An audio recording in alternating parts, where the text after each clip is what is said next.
Jay here from Stretford, Paddock. This is the Paper Talk. As you can see, I'm not outside Old Trafford. I'm not in the studio. I'm in my kitchen. And the weather outside it's sunny but cold. Excuse me. So make sure you are wrapping up, keep your parkers on, and you might even need to put some sunglasses on as well. Anyway, we'll get straight into it. A load of Manchester United stories to get through this morning. Make sure as well you are hitting like, share, and subscribe.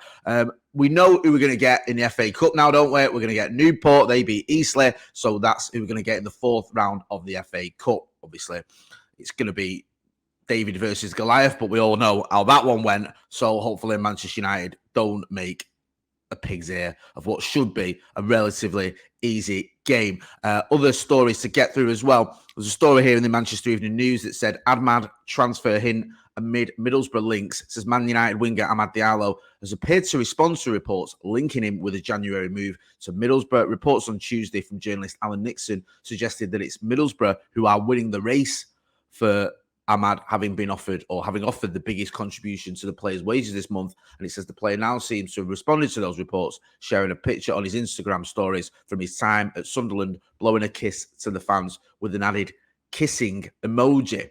I mean, I don't know what that means, to be honest with you. I don't think it means much. But let me know, what do you think of Amad Diallo? Do you want to see him given a chance at United, or do you think going out on loan could be the best option for him? Because I personally think he's a decent player, and I thought he would have got a chance. He came on against, was it Nottingham Forest, and he did quite well. But I don't know, it just feels like Erik doesn't fancy him. I mean, it's not like you can go, oh my God, you've got to get Amad Diallo in the team, he's going to change everything. But he had a very good loan spell at Sunderland. He had a decent little appearance when he played. It came on against Forest. And I'd like to see him be given a chance. I think now is the time for him to be given a chance. Yeah, it feels like he's going to go out on loan again and he's not quite ready, or the manager doesn't quite fancy him. Let me know what you think. Other stories doing the rounds of in the Newport front, they're going to expand their stadium.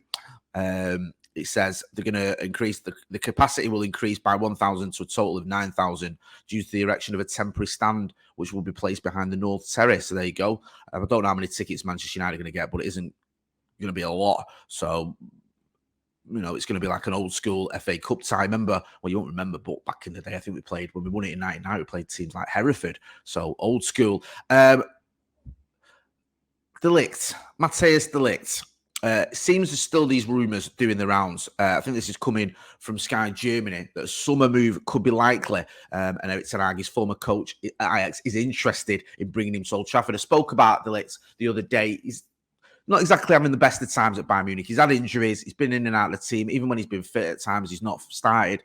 I think Thomas Tuchel does like to rotate a little bit. I mean, he's still a very talented player. It's amazing to me. He's only 24. I'd say still is. He's been around for that long. You think he'd be about 30, wouldn't you? But no, he's 24.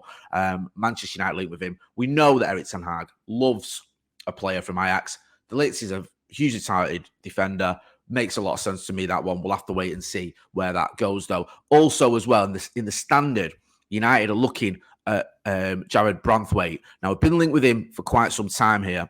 Says here that he's admired by United and that we're sort of looking at him, monitoring him, whatever you want to say. Monitoring FC, aren't we, Manchester United? But these links have been going on for quite some time, so there might be some fire to this smoke. Very good young defender, 21 years old. He's played 18 times this season for Everton. And despite the fact they've been near the bottom end of the table, they've had some big results, haven't they, Everton? Of course, they had that 10-point deduction as well. Looks like they could be in a bit of a pickle again when it comes to financial fair play and all that stuff. I mean, it's not easy being an Everton fan, is it?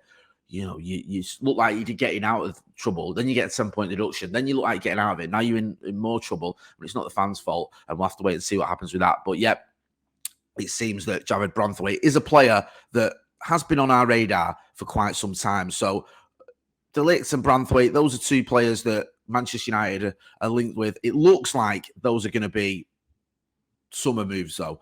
I'd be very surprised if we went in for either of those for this January. It feels like January, the transfer business is slow at best because we've been linked with one or two, haven't we? Garassi, of course, is one.